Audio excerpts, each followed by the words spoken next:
Casey Now. And I'm Erin Brady. We are the founders of Karen Funeral Home. Technically, you can call us morticians or undertakers, but most people like to call us funeral directors.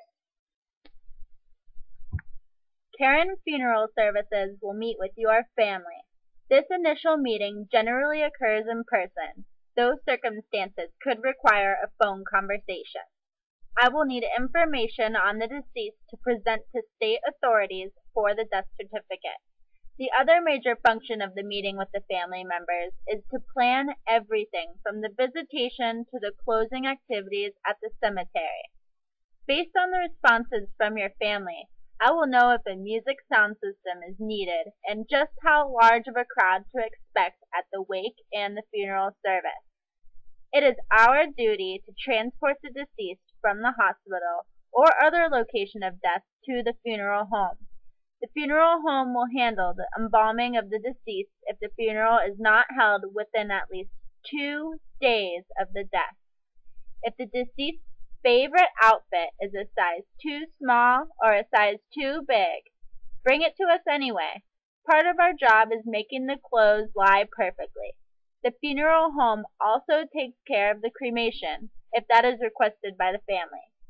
The obituary is the story of the life of the deceased and includes the education and job history, along with the survivors and any honors or awards.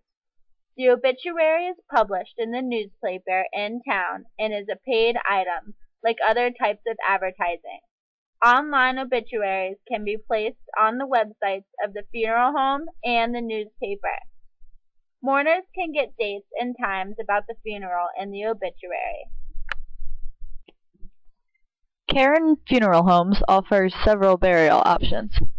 There's the traditional choice, which is an in-ground burial that consists of several different steps, starting with choosing a gravesite, also known as a space, plot, land, or property. Flowers placed at the grave were originally brought to promote goodwill with the spirit of the deceased. The next step is choosing the casket, also known as the coffin. This displays and contains the deceased, either for burial or cremation. The vault is optional with the casket. It is a concrete enclosure placed in the gravesite, which serves as the casket's protective lining. The vault is closed and sealed after the casket placement.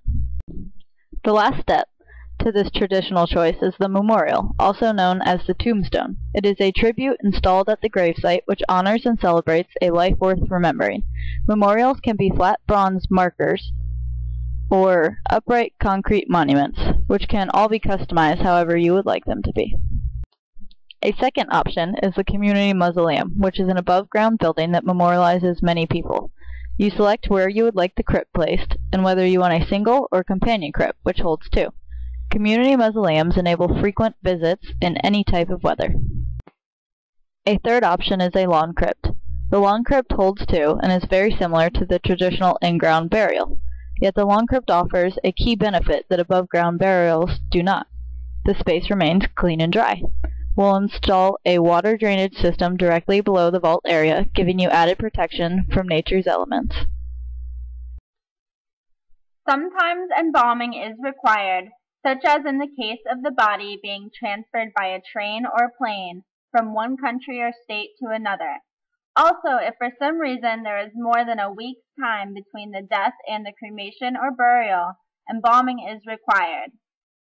Embalming is also required if the person died from an illness and if the embalming will shield people from it. But that is a particularly uncommon situation. If the body is not embalmed, it will decompose in just a couple of days. Some religions do not allow embalming, so as an option, the funeral home can refrigerate the body. This will slow the body's decomposition until the viewing or until cremation or burial. Our funeral home has a designated area for refrigerating or holding bodies for only about $20 a day. Cremation is an option that is becoming increasingly popular.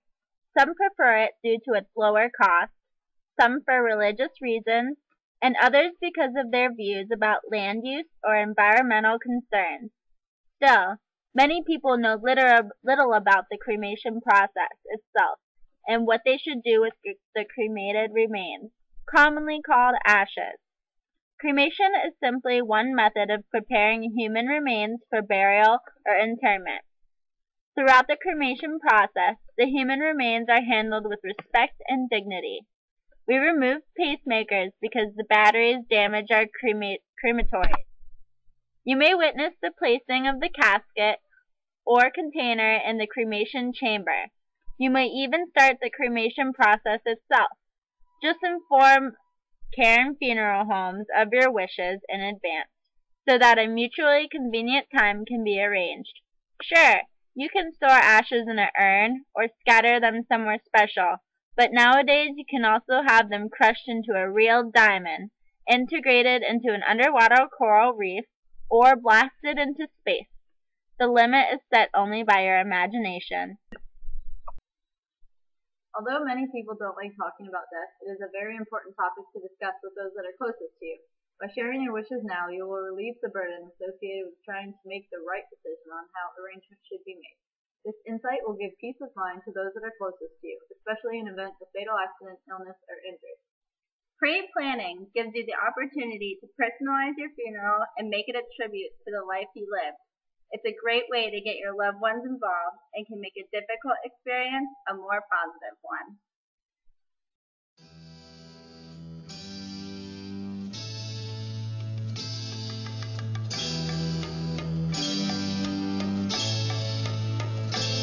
For your love, for your love, for your love, I'd give you everything and more, and that's for sure. for your love, I'd bring you diamond rings and things right to your door. for your love, To thrill you with delight, I'd give you diamonds bright. There'll be days that will excite and make you dream of me at night.